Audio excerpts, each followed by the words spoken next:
Call this meeting to order. It is 5 o'clock. All right.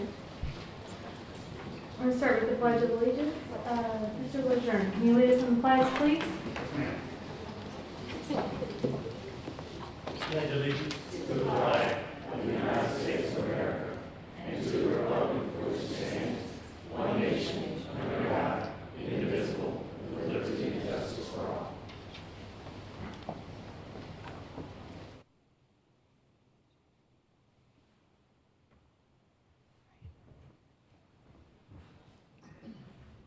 Madam Secretary, can you call the roll, please?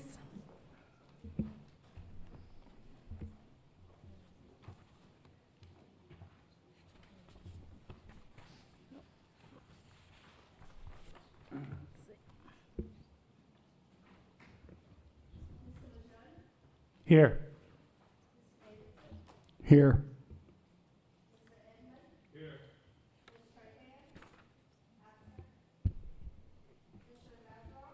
Here.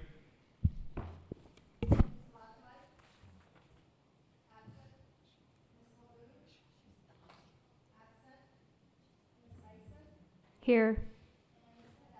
Here. All right, thank you. We are moving on to the agenda.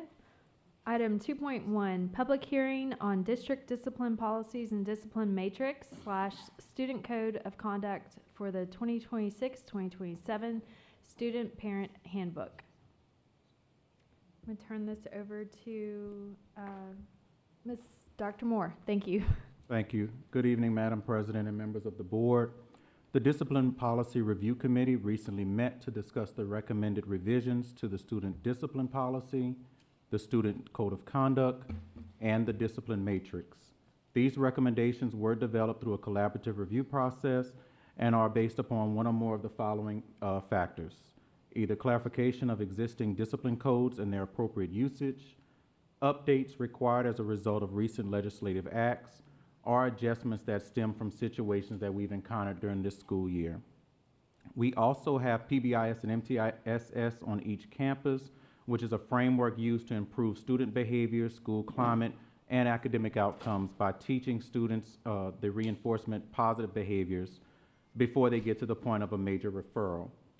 If a student should get a major referral, we do have two different matrices that are used. In elementary, it consists of 5 levels, with the 5th level being for recommendation for expulsion. In middle and high school, that matrix consists of 4 levels, with the 4th level being designated for recommendations for expulsion. Within each of these levels, there are a variety of interventions and consequences to be acted upon by the school administration based upon each infraction code. A long-term suspension continues to be defined as anywhere from 11 to 89 days, while an expulsion is a removal for 90 or more school days.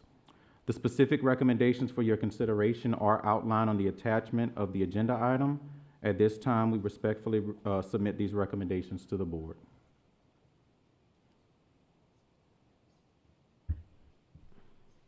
Thank you. Do we have any public comment?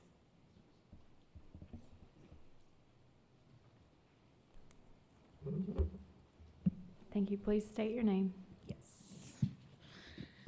Hello, my name is Sarah Bennett. There was a couple of things that I noticed on there that were notable to me. One of them was being the detention.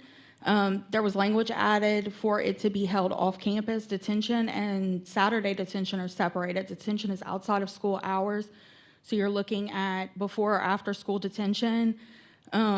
I'm curious as to what scenario would require the detention to be held off of school grounds. Where would this be, and how would the students be transported back to school grounds? Another thing that I've noticed, number 44, possession of unauthorized technology, electronic devices that are prohibited on campus. That's a level 3 infraction for elementary now. This is referring to cell phones. But cell phones are actually not prohibited. LARS 17239A specifically states if a student brings an electronic communication device in any public elementary or secondary school building or on grounds thereof during an instructional day, the electronic device shall be either turned off and properly stowed away for the duration of the instructional day, are prohibited from being turned on and used during the instructional day. So if this is in reference to cell phones, they are actually permitted on campus. So with the wording of it,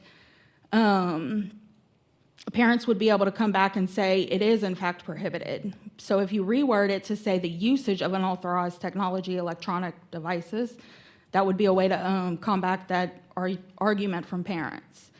Also, with it being marked as a level 3 is defined as serious offenses that compromise the school safety of the community. And while I agree that an elementary school student with a cell phone may be a bit absurd, does that actually compromise school safety?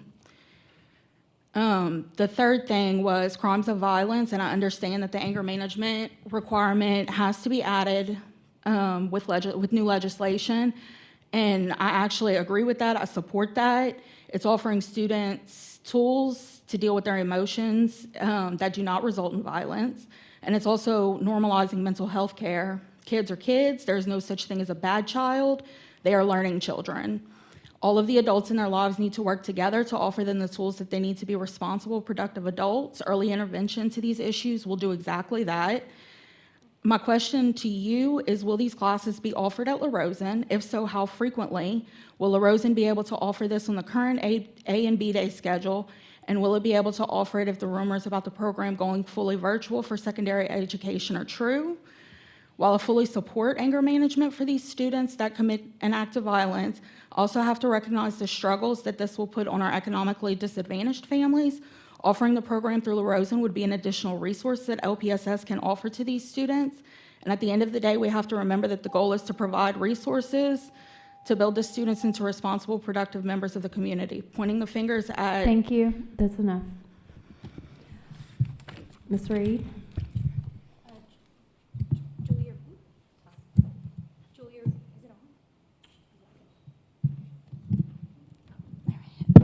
Julia Reed, President, Lafayette Parish Association of Educators. Our organization is in support of the discipline matrix student conduct as discussed.